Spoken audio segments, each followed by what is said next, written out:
Titulé a esta predicación el día de hoy, el pueblo y su elegido versus Dios y su ungido. Lo voy a repetir, el pueblo y su elegido versus Dios y su ungido. Y vamos a orar, vamos a pedir el favor de Dios esta mañana.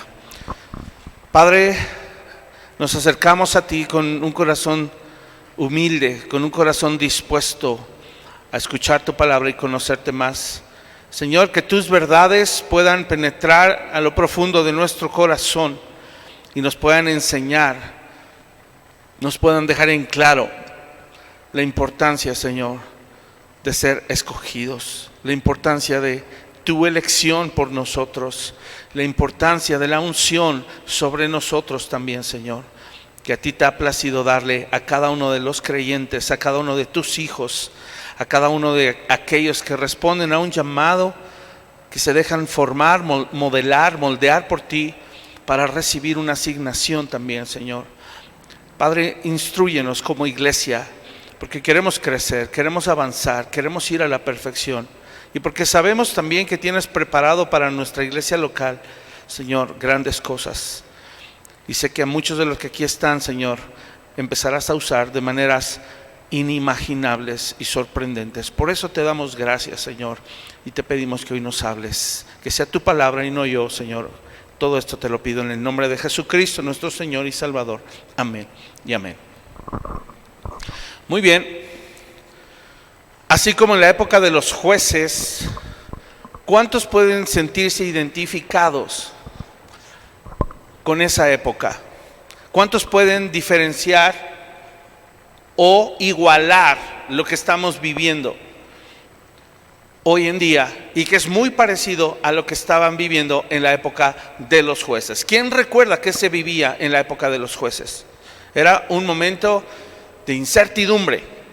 Era un momento de carencia de liderazgo espiritual. En esa época dice la Escritura que cada quien hacía lo que bien le parecía. Y es un momento en donde hay gran necesidad de hombres que se levanten y que tomen un lugar en el liderazgo espiritual. ¿Sabes? Se necesitan grandes líderes ungidos, dispuestos a servir a Dios y dispuestos a guiar a su pueblo. Eso sigue existiendo hoy en día. La iglesia necesita hombres de Dios dispuestos y ungidos a servir a su pueblo. Y en esa época, las personas que Dios escogía recibían un llamado especial. Siempre era de una forma especial. Hace 8 días, ¿a quién vimos? Moisés, ¿cómo recibió su llamado? ¿De una manera ordinaria? No, aunque él era ordinario. Recibió su llamado de forma extraordinaria por medio de una zarza ardiendo. Y en cada persona que tú te fijes en la iglesia y te des cuenta que fue llamado por Dios, te vas a dar cuenta que fue en medio de gran necesidad espiritual.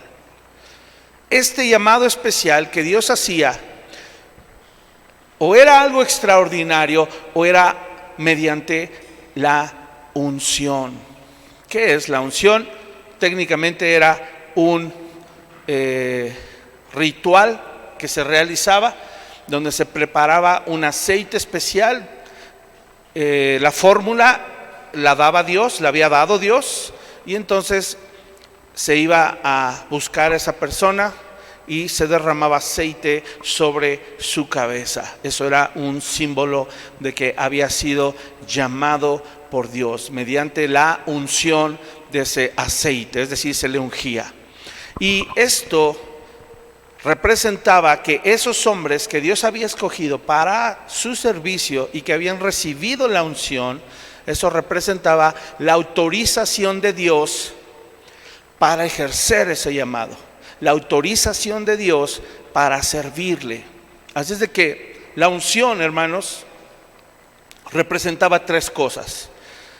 La unción representaba la autoridad de Dios para esa persona, pero también representaba la presencia de Dios sobre esa persona y también representaba el poder de Dios para esa persona. De modo que al tener la autoridad, la presencia y el poder de Dios en sus vidas, ellos tenían todo para realizar cualquier cosa que el Señor les encomendara. Entonces, di después de mí, la unción les daba todo lo que necesitaban para servir a Dios. Una vez más, la unción les daba todo lo que necesitaban para servir a Dios.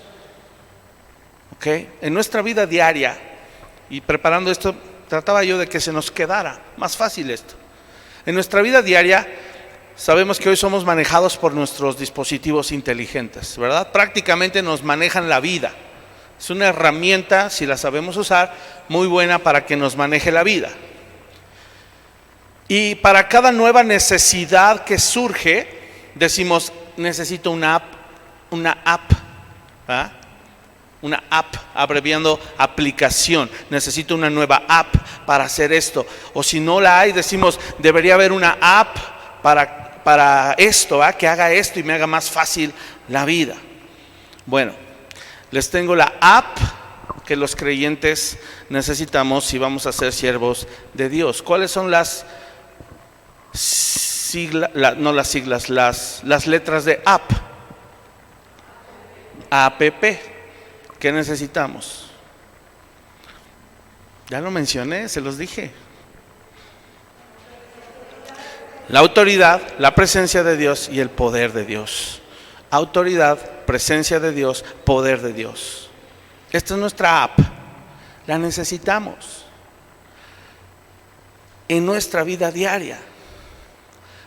Y la unción que hemos recibido como creyentes nos da autoridad para servirle, nos da su presencia morando permanentemente en nosotros y nos da el poder ilimitado de Dios para realizar la labor que Él nos ha encomendado. Esa es nuestra app y con ella vamos a poder responder al llamado de Dios.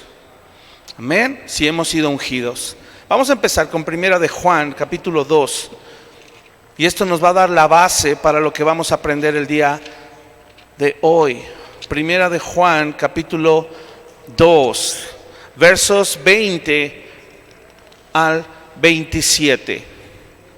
Mira cómo empieza esta porción de la escritura. El apóstol Juan le está escribiendo a la iglesia a la cual Dios compró, Dios escogió. Y mira qué les dice. ¿Ya están ahí? 1 de Juan 2:20 dice así: pero vosotros tenéis ¿la qué? La unción del Santo. Pastor, pero yo no soy sacerdote ya. Pastor, pero yo no soy pastor, yo no soy anciano de la iglesia, yo no soy diácono, yo no soy...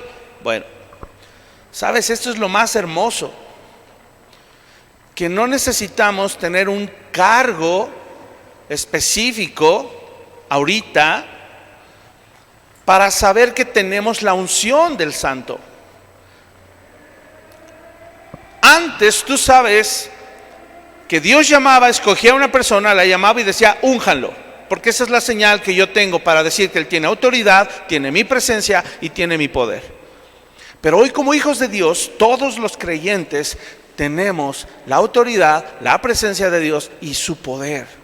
Vamos a seguir leyendo. Pero vosotros tenéis la unción del Santo y conocéis todas las cosas. No os he escrito como si ignoraseis la verdad, sino porque la conocéis y porque ninguna mentira procede de la verdad. ¿Quién es el mentiroso sino el que niega que Jesús es el Cristo? Este es el anticristo, el que niega al Padre y al Hijo. Todo aquel que niega al Hijo tampoco tiene al Padre. Miren aquí, el que confiesa al Hijo tiene también al Padre. Lo que habéis oído desde el principio permanezca en vosotros. Si lo que habéis oído desde el principio permanece en vosotros, también vosotros permaneceréis en el Hijo y en el Padre. Y mira el 25, y esta es la promesa que Él nos hizo, la vida eterna. Verso 26, os he escrito esto sobre los que os engañan.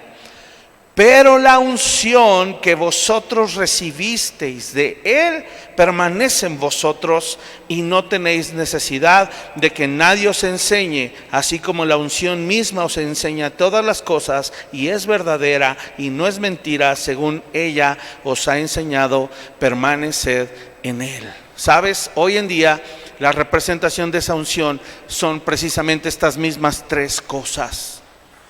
Juan capítulo 1 verso 12 dice: mas a todos los que le recibieron, a los que creen en su nombre, les dio potestad. Eso es autoridad, no solo de ser sus hijos, sino de servirle. Estamos siendo entrenados para servirle en un futuro. Así es de que tenemos esa potestad, tenemos esa autorización, tenemos esa autoridad dada de parte de Dios. Eso es lo que trae la unción. La unción, que es hoy para nosotros, hermanos, el sello del Espíritu Santo, que nos ha apartado para ser suyos y vivir con Él por la eternidad. Pero mientras tanto estamos siendo entrenados y capacitados. Por eso tenemos su autoridad.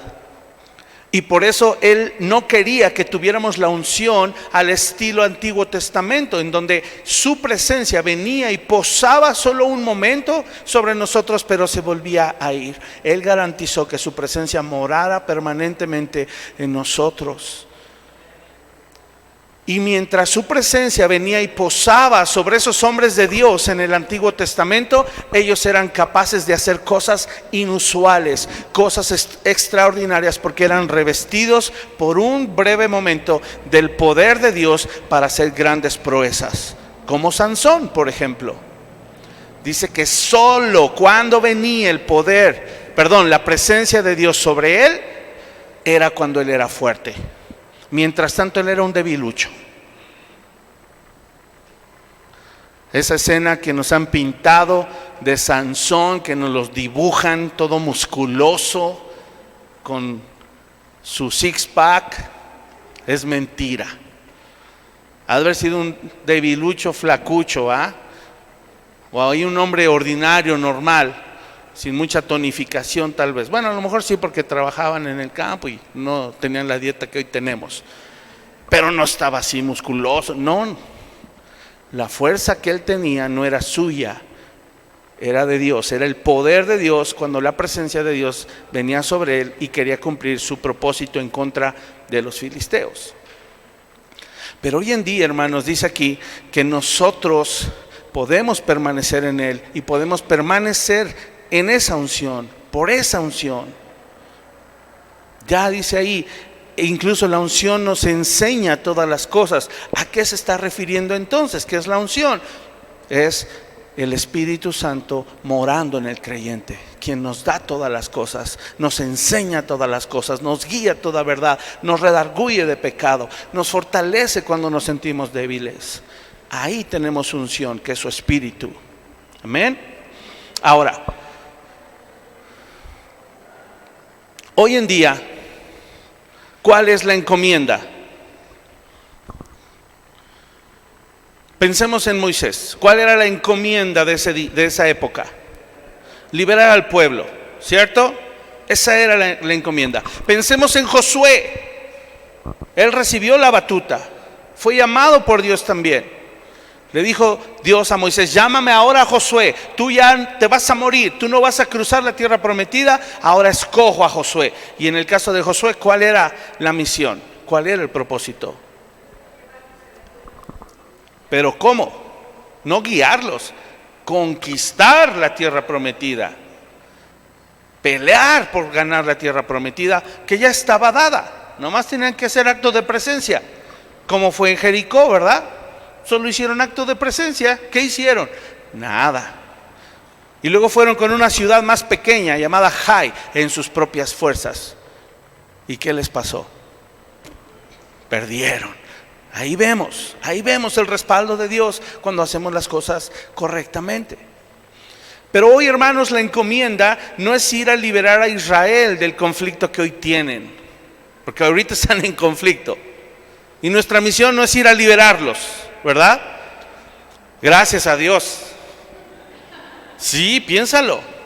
Tampoco nuestra misión es ir ahorita al territorio musulmán y destruir esas naciones para darle al pueblo de Israel la tierra prometida. Imagínate que esa fuera la misión de los cristianos ahorita. ¿Cómo suena? Loco. A ver, ¿y en esa época no era loco? Es equivalente a que esa fuera la misión de ahora. Imagínate que Dios te escogiera como a Moisés. Órale, ve allá a Israel, libera a Israel y destruyes a todos los pueblos musulmanes que lo están atacando con misiles. Eso fue lo que le pidieron a Moisés.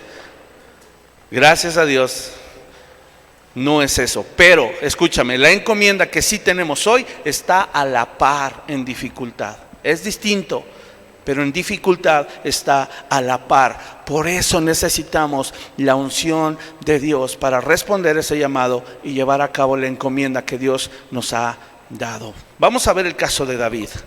Vamos a 1 Samuel, por favor, y vamos a aprender algunos puntos importantes.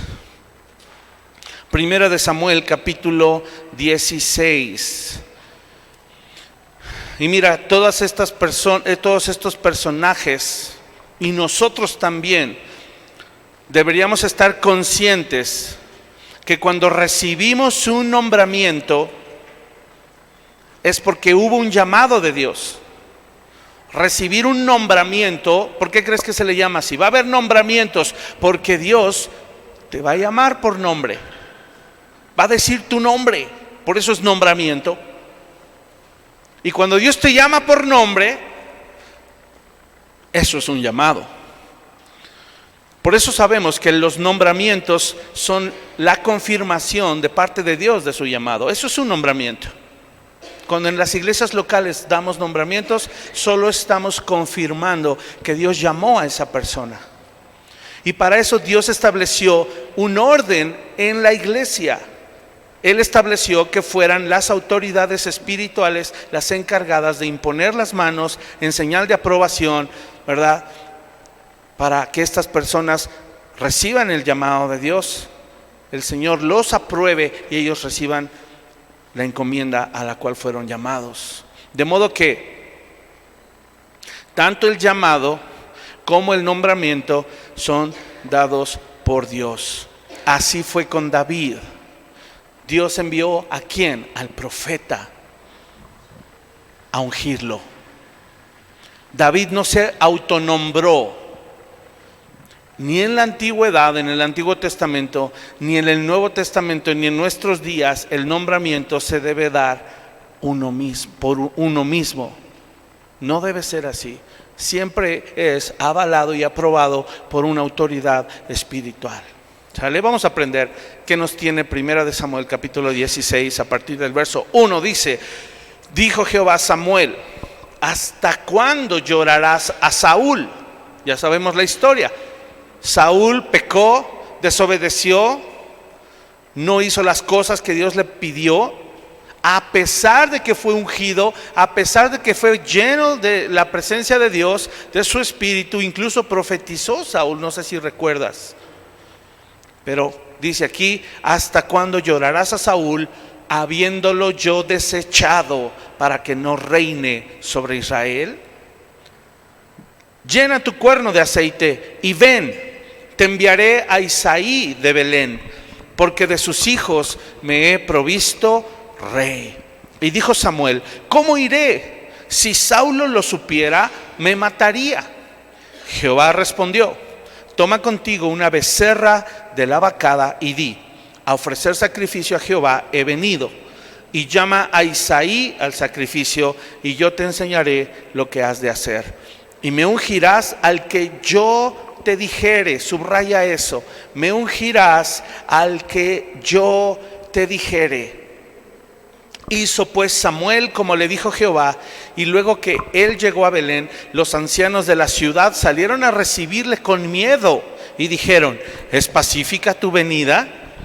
Él respondió: sí, vengo a ofrecer sacrificio a Jehová. Santificaos y venid conmigo al sacrificio. Y santificando él a Isaí y a sus hijos, los llamó al sacrificio. Y aconteció que cuando ellos vinieron, él vio a Eliab. Pongan atención ahí. Eliab va a ser nuestra figura representativa, ¿sale? De un aspecto importante de esta enseñanza. Subrayen Eliab. Él vio a Eliab y dijo: de cierto, delante de Jehová está su ungido. Y Jehová respondió a Samuel: no mires a su parecer ni a lo grande de su estatura, porque yo lo desecho. Porque Jehová no mira lo que mira el hombre, pues el hombre mira lo que está delante de sus ojos, pero Jehová mira el corazón. Entonces llamó Isaí a Abinadab y lo hizo pasar delante de Samuel, el cual dijo: tampoco a este ha escogido Jehová.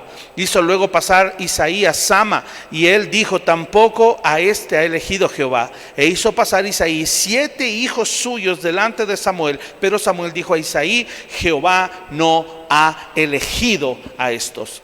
Entonces dijo Samuel a Isaí: ¿son estos todos tus hijos? Y él respondió: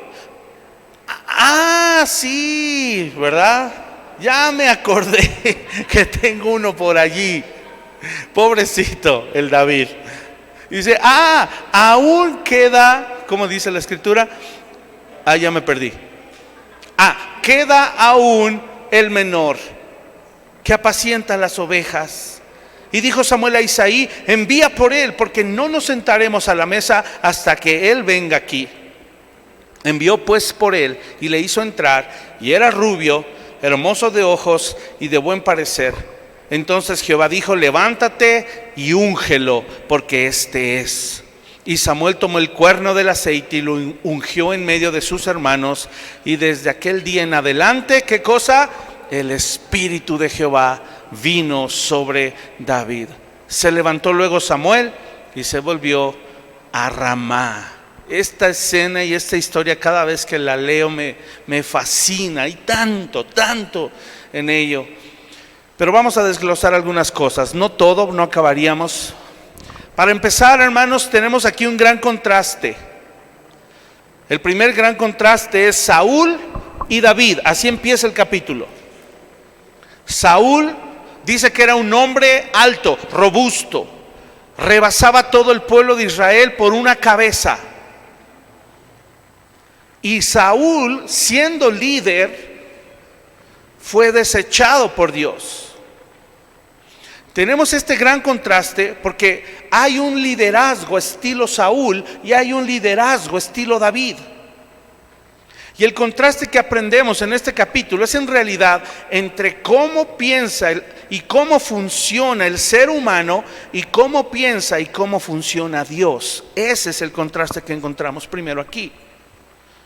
Las cosas que el mundo considera importantes, pero las cosas, por otro lado, que Dios considera importantes. Eliab era la representación del liderazgo terrenal, porque Eliab, por lo que Dios le dice a Samuel, da a entender la escritura que Eliab era un hombre alto, robusto, que probablemente se veía fuerte, grande. Yo no sé incluso si se veía carismático, pero encontramos pistas en lo que Dios le dice a Samuel. Samuel, ya tuvimos mucho de eso. ¿Qué acaso no te das cuenta que eso es estilo Saúl? ¿Qué acaso no te das cuenta que Eliab se parece a Saúl? Es más, tú mismo en tu propia mente todavía estás influenciado por el liderazgo estilo Saúl, porque le sigues llorando. Sigues extrañando el liderazgo de Saúl. Pero debes de tener cuidado. Puedo imaginarme ese diálogo interno del Señor con Samuel tratando de hacerle ver. Debes de tener cuidado de renovar tu mente y de no seguir mirando las cosas que el mundo ve y las cosas que el mundo piensa. Y quisiera agregar solo un breve paréntesis. Hace 8 días y en varones, no hace 8 días, fue en varones, hablamos de Elí, el sacerdote Elí, que sus hijos eran perversos. Y aprendimos que Samuel fue criado por Elí. Nuestro hermano Pablo Tice nos predicó al respecto.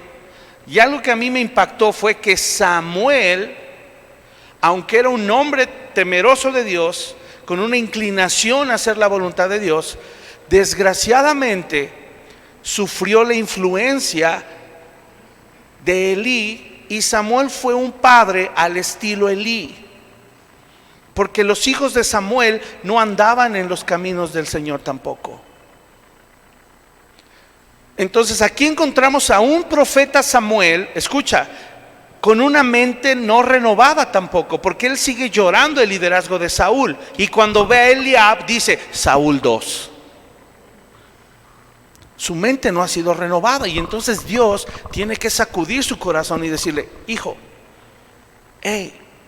no más Saúles, no más Eliabs. ¿Qué dijo el Señor en el verso 3? Y ungirás al que yo te dijere. Porque Dios sabe que nuestra perspectiva humana está deteriorada por el pecado. Dios sabe que nuestra carnalidad, que nuestra concupiscencia va a tener la tendencia a seguir mirando lo terrenal.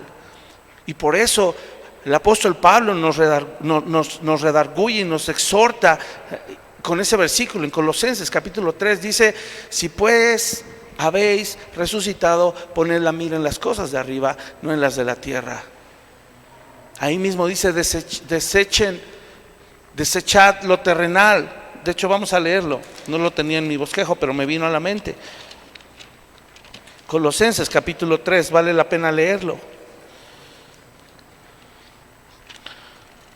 Verso 1: si pues habéis resucitado con Cristo, buscad las cosas de arriba, donde está Cristo sentado a la diestra de Dios. Poned la mira en las cosas de arriba, no en las de la tierra, porque habéis muerto y vuestra vida está escondida con Cristo en Dios. Cuando Cristo, vuestra vida, se manifieste, entonces ustedes también serán manifestados con Él en gloria. Y el verso 5, por eso empieza así: haced morir pues lo terrenal en vosotros. Eso es lo que estaba haciendo Dios con el profeta Samuel. Le estaba ayudando a que lo terrenal muriera en él. Samuel, deja de ver lo que el hombre ve. Deja de ver las cosas terrenales y pon tu mirada en las cosas de arriba. Quiero que veas las cosas como yo las veo. Quiero que pienses en las cosas que yo pienso. Y quiero que te fijes en las cosas que yo me fijo. ¿Y qué crees? Yo no miro la apariencia, yo miro el corazón. Ahí está el primer gran contraste. Saúl, hermanos, fue desechado. ¿Sabes por qué? Porque Saúl representa todo lo que el ser humano y el mundo es. Dios no concuerda con nuestra forma de pensar. Tanto que en Isaías 55:8 él dijo: porque mis pensamientos no son vuestros pensamientos, ni vuestros caminos mis caminos, dijo Jehová.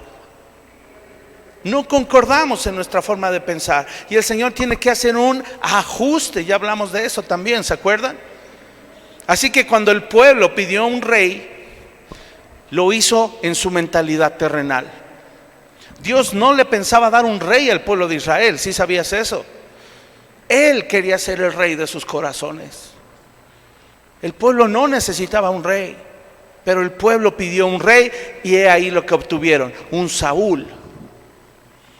Esa mentalidad terrenal es lo que nos lleva al fracaso.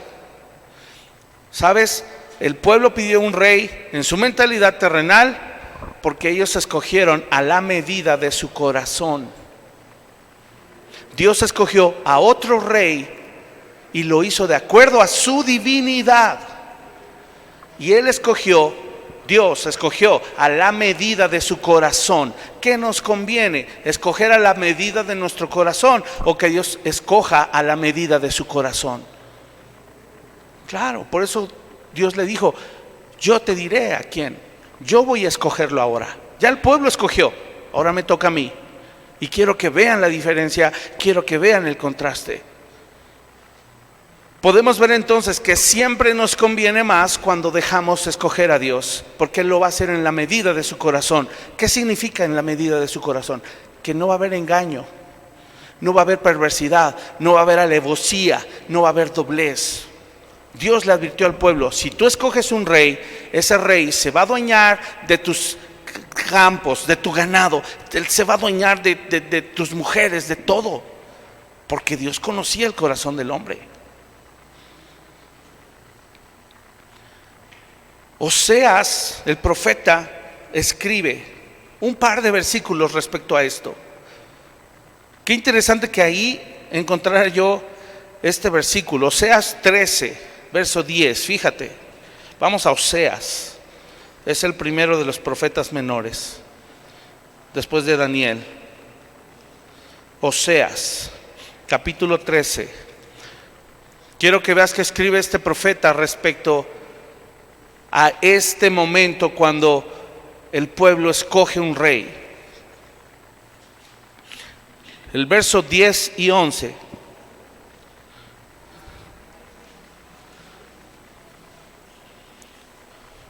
Vamos a leer desde el 9. Oseas 13, 9. Fíjate cómo Dios le está diciendo al pueblo. Mira el sentir, trata de pensar en el sentir de Dios. ¿Cómo le dice? Te perdiste, oh Israel, mas en mí está tu ayuda. ¿Dónde está tu rey para que te guarde con todas tus ciudades y tus jueces, de los cuales dijiste, dame rey y príncipes? O sea, ¿dónde está esa petición que tú me pedías? Y mira el 11, te di rey en mi furor y te lo quité en mi ira. Dios no estaba de acuerdo en que Saúl fuera rey, y a pesar de eso les concedió un rey, pero Dios tenía furor en su corazón cuando estableció a Saúl como rey. ¿Sí comprendemos eso? Tenía furor, estaba enojado. ¿Cómo es posible que me desprecien a mí como rey y quieran un rey terrenal? ¿Cómo es posible? Se los voy a dar. Y cuando Él quita del trono a Saúl, Él dice ahí, ¿cómo lo hizo? Con ira. ¿Por qué es con ira? Es como Él, se los dije. Él es el único que nos puede decir eso, se los dije. Porque Él es justo, Él es santo, Él no peca. Y aquí vemos la desaprobación de Dios cuando Israel pide un rey, porque dice, fue en furor, no fue en gozo. Dios les advirtió que un rey se iba a enseñorear y prácticamente los iba a trapear al pueblo de Israel. ¿Sabes? El gran problema del corazón humano cuando pide rey es que perdemos el privilegio de ser gobernados por Dios. Perdemos la dirección, perdemos la visión. Porque cuando pedimos un rey humano, y que en este caso generalmente pedimos nosotros ser el rey. Sí, mediten esto. Generalmente somos nosotros quienes queremos ser el rey de nuestras vidas. Somos nosotros quienes queremos gobernarnos. Pero ¿bajo qué juicio? He ahí el factor humano. Ahí está el error, precisamente. Porque al haber un factor humano nos podemos equivocar. Es más, nos vamos a equivocar. Y al pedir un rey que no es Dios, perdemos el privilegio de ser gobernados por Él. No va a haber dirección, no va a haber visión. Eso lo aprendimos en varones ayer también. El sacerdote Elí no tenía visión. No había visión con frecuencia. Mejor a un muchachito adolescente se le apareció Dios. Y el sacerdote, ¿y qué te dijo? Nada importante. Bueno, no pasa nada. No había visión. Y el sacerdote Elí dijo, necesitamos dirección. Y necesitamos no perder la visión. Así es de que este pasaje de Samuel nos habla de cómo Dios responde a esta petición del pueblo, de un rey. Y sabes, los deseos humanos obtienen respuestas contrarias a lo que Dios desea para ellos. Esa es la razón por la cual Dios rechaza a Saúl como rey. Ahora, la palabra desechar, ¿sabes qué significa? Cuando el Señor dice, porque, ¿cómo dice en el primer versículo? Habiéndolo yo desechado, para que no reine en Israel, o sea, que no me sirva.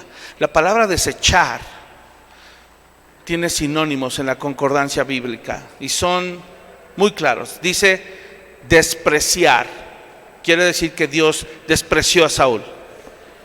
Despreciar es no verle valor alguno.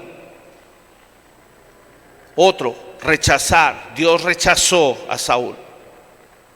Otra, rehusarse a algo. Qué increíble, ¿cómo tú te podrías rehusar a una persona? Dios se rehusó a Saúl. Básicamente se rehusó a usarlo también, porque el corazón de Saúl no le era útil. Y último sinónimo, reprobar. Eso significa ser desechado. Para Dios, Saúl estaba reprobado. ¿Saben por qué? Porque la unción que recibió Saúl, ¿de quién fue iniciativa? Del pueblo. La unción de David fue iniciativa de Dios. Así es que aquí vemos el resultado de ambos reyes. Uno se suicidó, otro afirmó su trono para siempre, porque eso es lo que Dios pensaba hacer con ese rey. Cuando es el pueblo quien escoge, se dan resultados terrenales. Es que es como si hubiera una unción falsa, hermanos, ilegítima. Y por eso Dios la desprecia y se rehúsa a aprobarla. Pero cuando es Dios quien escoge, se dan resultados espirituales. Es una unción verdadera, es una unción legítima. Y por eso Dios respalda y se dispone a aprobarla. Ahí va a estar el Señor detrás de ella. Aquí entonces vemos que Samuel es enviado a ungir a David, pero él llevaba en su mente un patrón preestablecido, al estilo Saúl. Era como una plantilla, ya estaba en su mente, ¿verdad? Lo externo.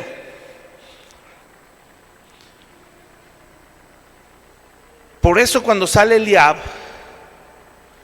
y cuadra con su plantilla, por eso Samuel se apantalló y se apresuró. ¿Qué habló Samuel con su boca? He aquí el ungido de Jehová. Y Dios, como esos videos de meme, ¿no? Que salen todos. A ver, todos háganle. Eso, ahí está.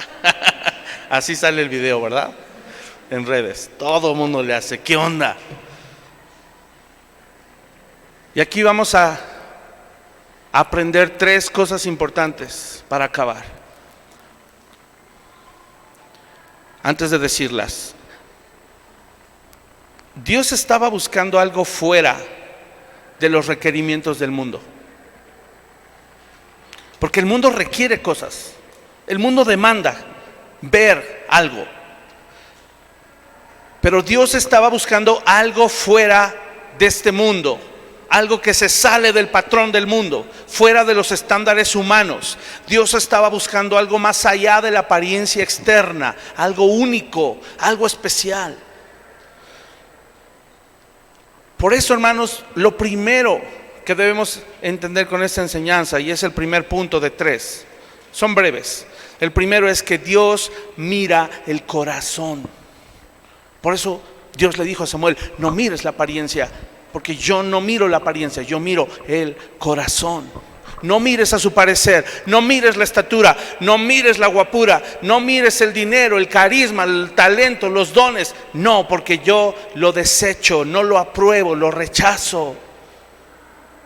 Y después él declara, ¿por qué Jehová no mira lo que mira el hombre? Pues el hombre mira lo que está delante de sus ojos, pero Jehová mira el corazón. Y mira, hoy, hermano, tú y yo necesitamos oír estas palabras en esta generación.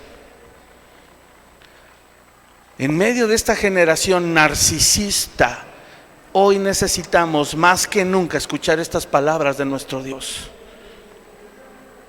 Parece que todo el tiempo estamos bajo la lupa del mundo. Estamos bajo observación, siendo juzgados para ver si somos lo suficientemente guapos, delgados, tonificados, bronceados, populares, listos, calificados. Ahí está el mundo, juzgándonos a ver si damos el ancho. Pero cuánto hoy necesitamos escuchar las palabras de nuestro Dios. Yo no miro tu apariencia, yo miro tu corazón.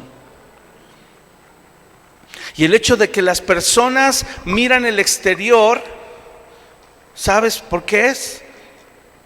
Porque es lo único que les importa, el exterior. No les importa nuestro corazón. Al mundo no le importa nuestro corazón. Pero esta verdad, grábala en tu corazón. A Dios mira el corazón, hermano. ¿Sabes por qué? Porque le importa nuestro corazón. Esa es la razón. Yo no lo comprendía. Yo decía, bueno, sí, mira el corazón para ver si hay malas actitudes y que no haya nada equivocado y Él me pueda usar. O sea, claro, o sea, sí, obviamente que eso es a lo que vamos, pero en realidad Dios mira el corazón porque le importas, le importa tu corazón. Dios tiene una forma completamente diferente de evaluarnos, de evaluar a las personas. Y cuando ve que nuestro corazón va a ser afectado, Él es como si Él irrumpiera en la sala, ¿verdad? Se usa esa frase, irrumpió en la sala. Él dice, alto. Él interrumpe, Él se involucra y Él actúa a nuestro favor porque está a punto de dañarse nuestro corazón, porque le importa nuestro corazón. Es más, voy más allá. Si ya estamos casados, ya nos amolamos, pero es para los solteros. ¿Ah? Si usáramos este mismo criterio, el criterio de Dios, de ver el corazón para escoger con quién nos vamos a casar, nos evitaríamos muchos problemas. Solo si usáramos este criterio. Porque ¿cuál es la tendencia de hoy al buscar pareja? ¿En qué se basan los jóvenes? La apariencia física, lo exterior. Número 2, la cartera. Las chicas, ¿verdad? Lo económico, a ver si me conviene, si me va a dar buen futuro. Ya incluso hoy en día, incluso dentro del medio cristiano, la compatibilidad sexual también. Y no me refiero a tener relaciones antes del matrimonio, me refiero a la química que ellos manejan. Si me hace sentir mariposas, ¿verdad? Ya sabemos qué son las mariposas. Eso piensa el mundo, pero muchos cristianos también. Y después nos preguntamos, ¿por qué se divorciaron? Ay, tan bonita, eso decimos, tan bonita pareja que se veían. Pues sí, claro, todos bonitos por fuera, pero podridos por dentro. Porque solo les importaba la apariencia. ¿Qué nos hace pensar, jóvenes? ¿Qué nos hace pensar que si algún chico o alguna chica te escogió por tu apariencia, se va a preocupar por tu corazón? No se va a preocupar por tu corazón, se va a preocupar por tu apariencia. ¿Por qué se divorciaron? Me acuerdo siempre de mi amigo Pablo. Pues cómo no, así dice. ¿Cómo no? Si solo le dimos importancia a lo externo, eso es lo que vamos a obtener. Así es de que, ¿cuál es la forma en que Dios selecciona personas? Él no se basa en la apariencia física. No te preocupes, no necesitas ser guapo. Gracias a Dios por eso. Gracias, Señor. Ahora órale, ahora agradécele. Gracias, Señor, porque no me hiciste guapo. ¿Ah? ¿En qué se fija el Señor? En la actitud del corazón, en lo espiritual, en lo interior. Y por eso Dios le dijo a Saúl por medio del profeta: Dios se ha provisto de alguien mejor que tú. ¿Qué más dijo allí? Alguien conforme a su corazón. ¿Y qué es ser conforme al corazón, hermanos? ¿Te has puesto a pensar? Esta descripción de David era conforme al corazón de Dios. Es muy simple. Significa que todo lo que Dios ama, yo lo amo. Todo lo que a Dios le interesa, a mí me interesa. Todo a lo que Dios le dice sí, yo le digo sí. Todo lo que Dios dice no, yo le digo no. Eso es una persona conforme a su corazón. Alguien que se apropia y se adueña de las prioridades y los propósitos de Dios. Eso es ser conforme a su corazón. Segunda de Crónicas, allá adelantito de donde estamos, en Samuel, habla de esto. Segunda de Crónicas 16:9. Mira cómo dice este versículo respecto a lo que Dios mira.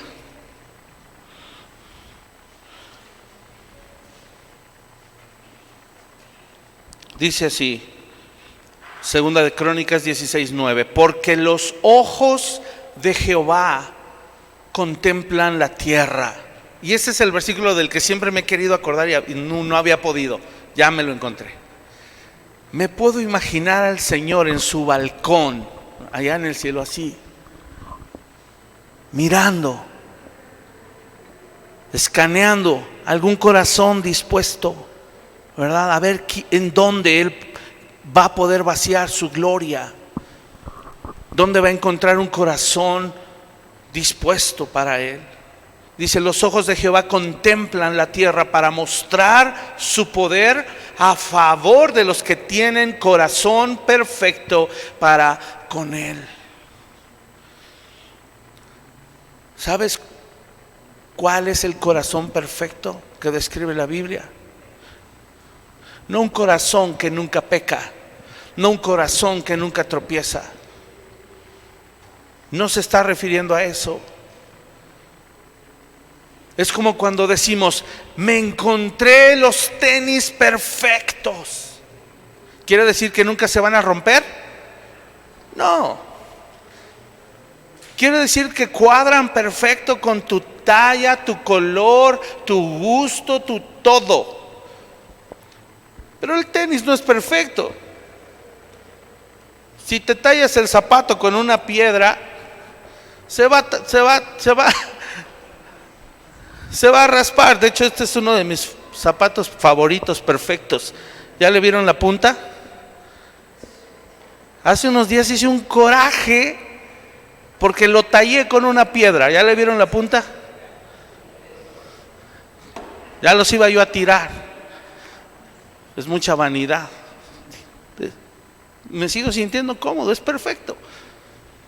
Pero no quiere decir que no tiene un errorcito, un tallón, un tropiezo. El corazón que Dios dice, ese corazón es perfecto para mí. ¿Cuál es esa cualidad? Es la segunda, número 2. Dios busca un espíritu servicial, un corazón dispuesto a servirle. Así es de que no te preocupes, porque Dios no mira tu desempeño ni tus cualidades para escogerte. Él lo hace mirando tu corazón y la disposición a servirle, el espíritu servicial que puedes tener. Ese es el corazón perfecto para Dios, es donde Él va a poder obrar. Búscalo, se puede desarrollar con la gracia de Dios. Porque si antes éramos orgullosos y egoístas, soberbios, hoy podemos ser humildes, quebrantados de corazón, serviciales y dispuestos a amarlo y obedecerlo. Esa es la obra que el Espíritu Santo hace dentro de nosotros. Porque Dios no busca personas con un espíritu fuerte, ¿no? O impulsivo o indomable, de esos que dicen, yo arraso y puedo. Bueno, pero solo. ¿Qué busca Dios? Personas con un espíritu humilde, servicial, quebrantado. Si pensamos y regresamos a Sansón,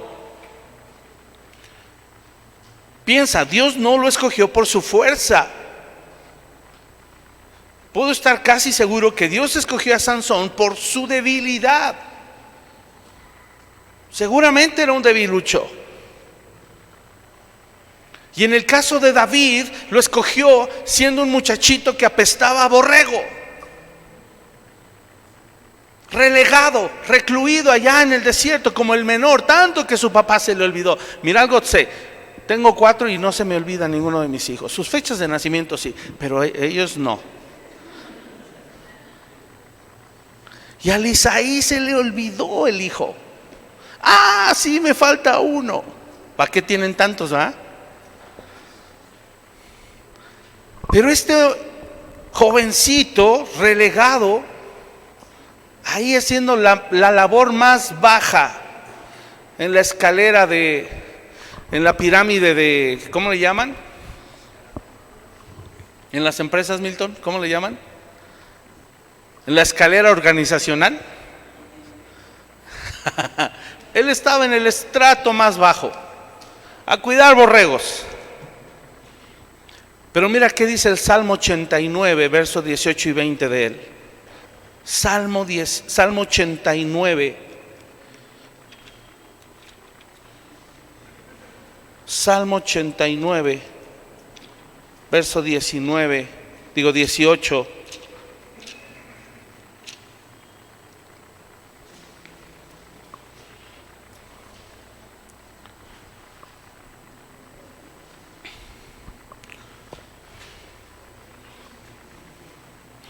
¿Qué dice la Biblia? Este es un salmo de David. ¿Lo escribió David? ¿Qué dice su Biblia? No, ¿quién escribió el salmo? ¿Qué dice su Biblia? Ahí abajo siempre, antes de iniciar el salmo, dice quién lo escribió. ¿Quién lo escribió? ¿David? No, un tal Etán Ezraíta. Etán escribió este salmo, inspirado en David, y más propiamente dicho en el pacto de Dios con David. Y mira la perspectiva que tenían de David. Verso 18. No, ¿qué dijimos? Sí, verso 18. Porque Jehová es nuestro escudo y nuestro rey es el Santo de Israel. Y mi pregunta es, ¿acaso no era David el rey? Sí, pero los salmistas, y yo no sé si tú sabes, pero hubo una generación de salmistas que fueron entrenados y que fueron preparados cuando el rey David reinaba. Dicen que fue una época gloriosa, donde David estableció que hubiera alabanza 24/7 frente al tabernáculo. Y el tabernáculo de David se caracterizaba, a diferencia del de Moisés, que tenía el arca del pacto hasta adentro, pero todas las cortinas estaban abiertas, de manera que todo el pueblo podía ver el arca del pacto. Y uno se pregunta, ¿eso no se podía? ¿Por qué David hizo eso? ¿Por qué Dios no lo reprendió? Porque era conforme a su corazón. Y el corazón de Dios era que su presencia estuviera disponible para todo el pueblo, no para unos cuantos. Y ahí en ese tabernáculo de David está la figura de que un día, a través de ese trono perpetuo que no es de David, es de Cristo nuestro Señor, todos y cada uno de los que somos parte del pueblo íbamos a tener derecho y acceso a su presencia. Qué maravillosa verdad. Qué hermoso es nuestro Dios. Y por eso aquí no están reconociendo a David como el rey, están diciendo nuestro rey es el Santo de Israel.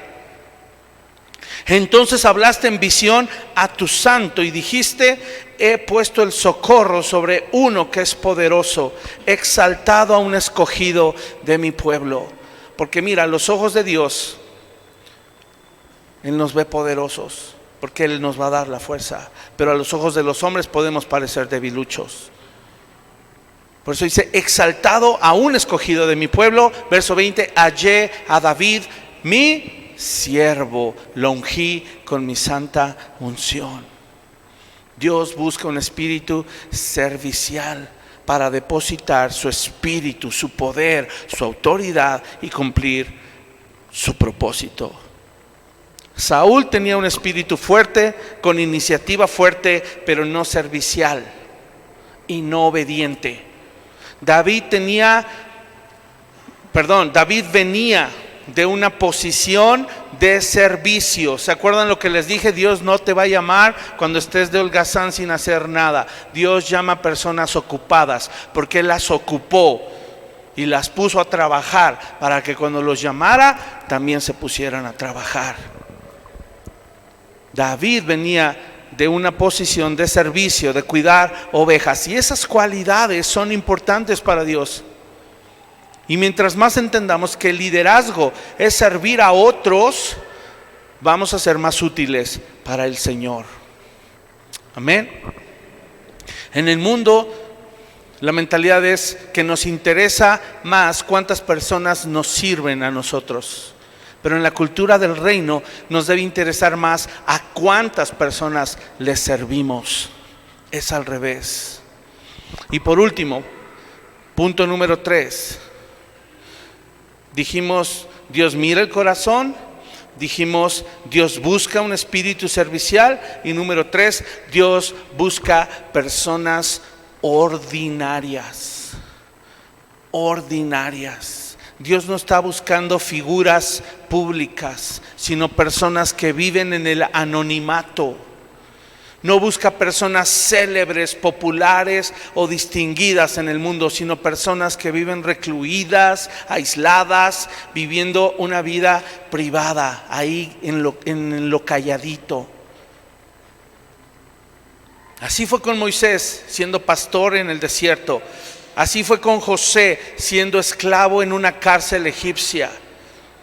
Así fue con Gedeón, sacudiendo trigo en un lagar, amedrentado por un pueblo enemigo.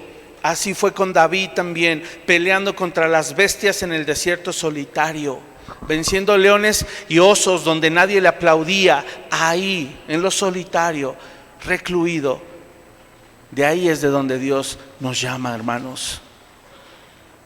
Así es de que si tú piensas que no has hecho grandes cosas para el Señor, si piensas que hasta hoy tu vida no ha brillado, qué bueno,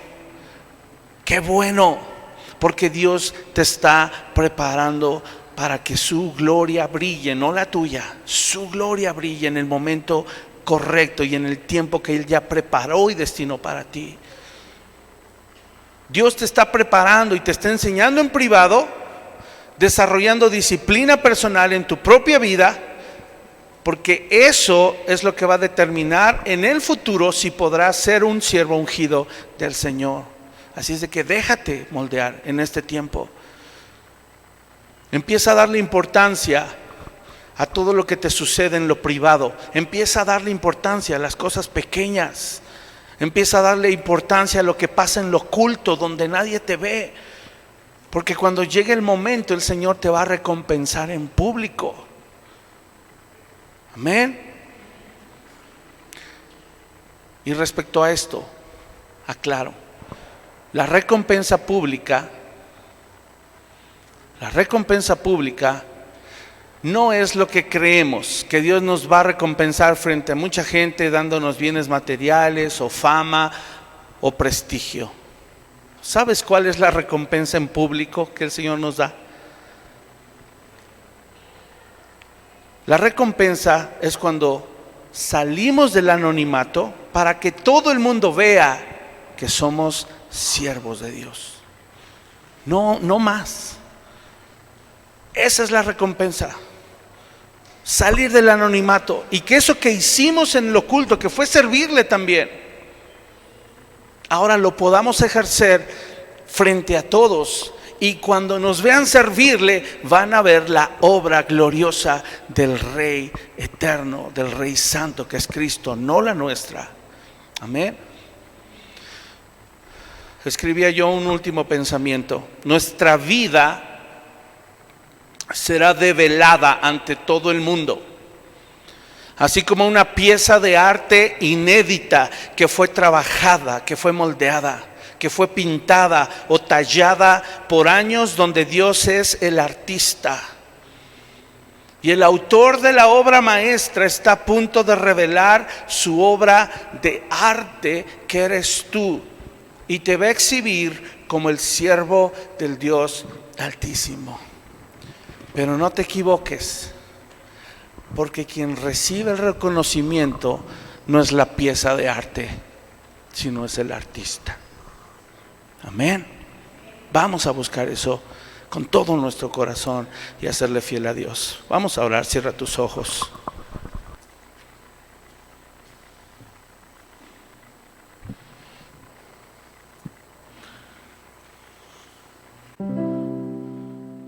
Señor, solo podemos pensar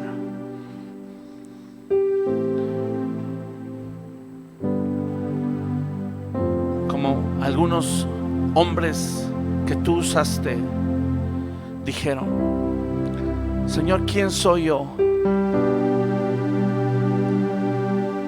¿Quién soy yo, Señor, para que me visites? ¿Quién soy yo para que me uses? ¿Quién soy yo para que te hayas fijado en mí? Señor, podemos imaginarnos a una jovencita dejando sus años de adolescencia, a quien te le apareces y le dices: has hallado gracia delante de mí. Una María, quien tuvo el privilegio de cargar al Mesías en su vientre, quien no era nadie, no era nada, no era famosa, pero halló gracia delante de ti. Señor, podemos pensar en un hombre desconocido viviendo en Mesopotamia, en medio de una de las culturas más paganas, a quien a ti te plació aparecértele y hacer un pacto con él, siendo ya anciano, y prometerle que iba a tener un hijo en su vejez, siendo su esposa estéril, siendo nadie, Señor, tanto él como esa mujer. Y les escogiste, hiciste un pacto con ellos, un pacto que hasta hoy nos sigue alcanzando, nos sigue bendiciendo.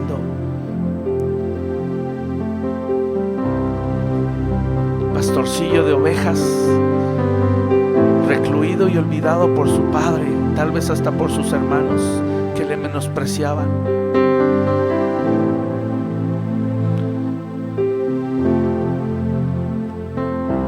Pero dijiste: yo lo elegí, Él es mi ungido. Señor, ¿quiénes somos nosotros? No tenemos nada que ofrecerte más que un corazón dispuesto,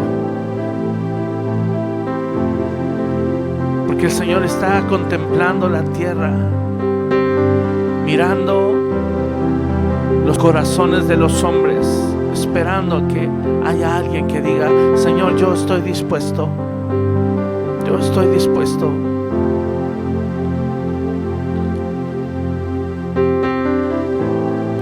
No a ser famoso, no a tener renombre, no a ser reconocido, sino a servirte en el anonimato.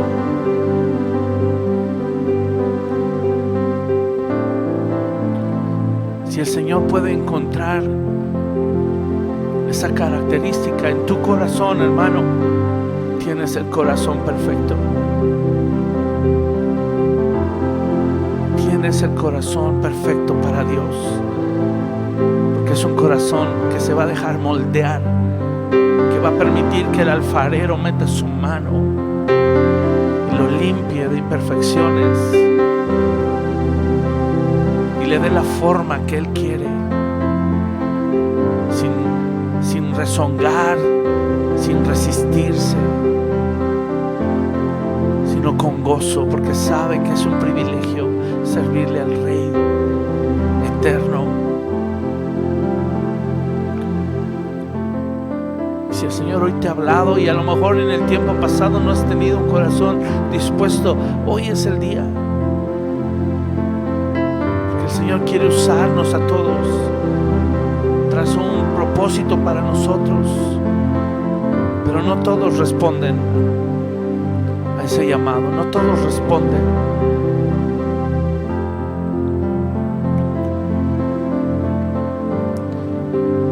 Piénsalo, ¿quién soy yo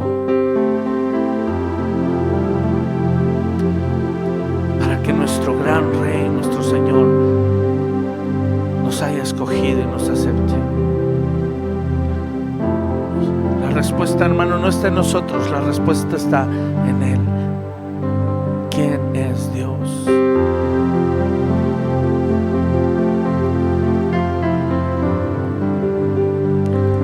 En Él podemos aspirar a grandes cosas y que nuestro deseo sea honrarlo, sea glorificarlo, extender su fama y que todos conozcan su grandeza, su poder, su hermosura, su majestad.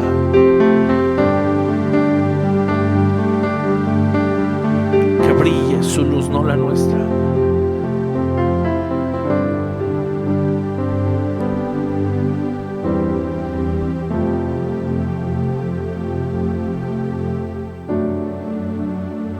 Dile conmigo: ¿qué soy yo para que me visites y te acuerdes de mí, Señor Jesús? ¿Qué te movió a perdonarme? Tu misericordia, oh Dios, me alcanzó y el pasado